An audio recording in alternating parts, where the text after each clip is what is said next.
Hello बच्चों, चलो question पढ़ते हैं। For question two statements are given, one labelled assertion and the other labeled reason. Select the correct answer to these questions from the codes A, B, C and D as given below. तो A क्या है? Both A and R are true, that is assertion and reason are true and R is the correct explanation of A. Both assertion and reason are true but R is not correct explanation of A. A is false but R is true, and A is true but R is false. Now, what is the assertion that is given? See, dimensions of R by L and RC are not same, and reason is given as R by L and RC both have dimensions of time. तो सबसे पहले यहाँ पे मेरे को use करना पड़ेगा की कॉन्सेप्ट। क्या यहाँ का की कॉन्सेप्ट यूज होगा? डायमेंशनल एनालिसिस का की कॉन्सेप्ट यूज होगा, डायमेंशनल एनालिसिस।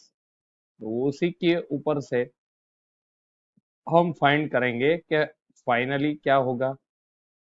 तो फाइनली क्या होगा इन दोनों का डायमेंशन। तो सबसे पहले मेरे को आर, एल और सी के डायमेंशन चाहिए। उसके पहले मेरे को फाइंड करना पड़ेगा वोल्टेज और करंट का।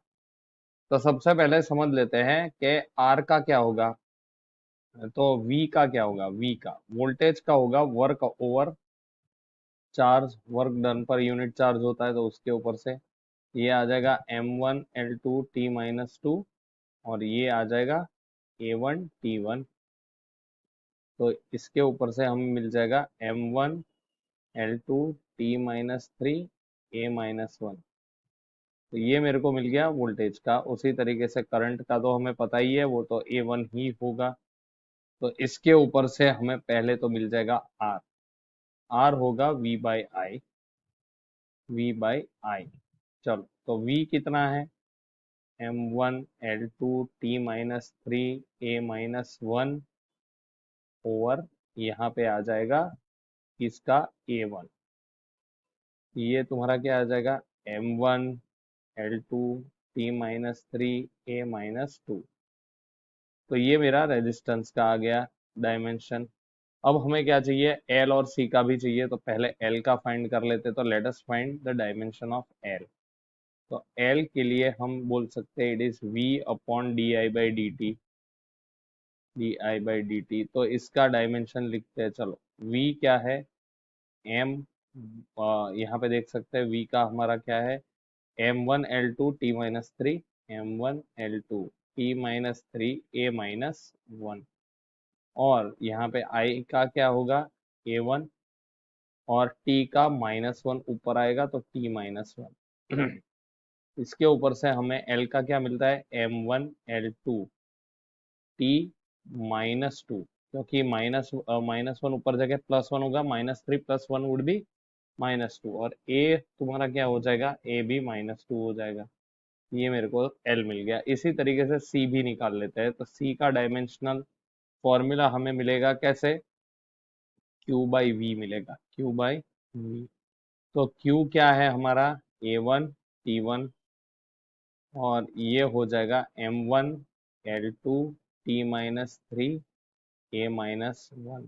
और इसको हम ऊपर लाते हैं, ये आ जाएगा m-1 L-2 T जो है ये 3 ऊपर, -3 ऊपर आ जाएगा, T4 हो जाएगा। और A हो जाएगा तुम्हारा, A हो जाएगा A+2। इस तरीके से तो ये हमारा आ गया कैपेसिटेंस का। चलो, अब हमें क्या बोला है? R/L एंड RC इनके डायमेंशन ढूंढने हैं। तो R/L ढूंढते हैं पहले, R/L। तो इसमें पहले R का लिखते हैं यहाँ पे। R का हमारा क्या आया था? m1 L2 T-3 A-1 m1 L2 T-3 A-2 और अपॉन L करते हैं। L क्या आएगा अपना? m1 L2 T-2 A-2। तो यहाँ पे आप देख सकते हो ये कैंसल आउट होगा, ये कैंसल आउट होगा, ये भी कैंसल आउट होगा। तो बचेगा क्या? T-3 + 2, जिसकी वैल्यू होगी T-1।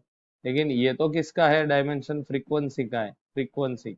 तो यहाँ पे जो लिखा है कि RL, उसका डायमेंशन है फ्रीक्वेंसी का। अब चेक करते हैं RC का। आरसी का डायमेंशन, तो आर क्या है हमारा, M1 L2 T-3 A-2, T-3 A-2, और यहाँ पे इसके साथ C ले लेते हैं। C कितना है, M-1 L-2 T4 A2। यहाँ पे देखो, ये इसके साथ जाएगा, 2 इसके साथ चला जाएगा, ये इसके साथ चला जाएगा, और यहाँ पे आ जाएगा T-3 + 4, और ये हो जाएगा T1। ये तो टाइम का हो गया, तो हाँ इन दोनों के डायमेंशन तो इक्वल नहीं है, आर नॉट सेम। ये सही है, मतलब एसर्शन हमारा हुआ ट्रू।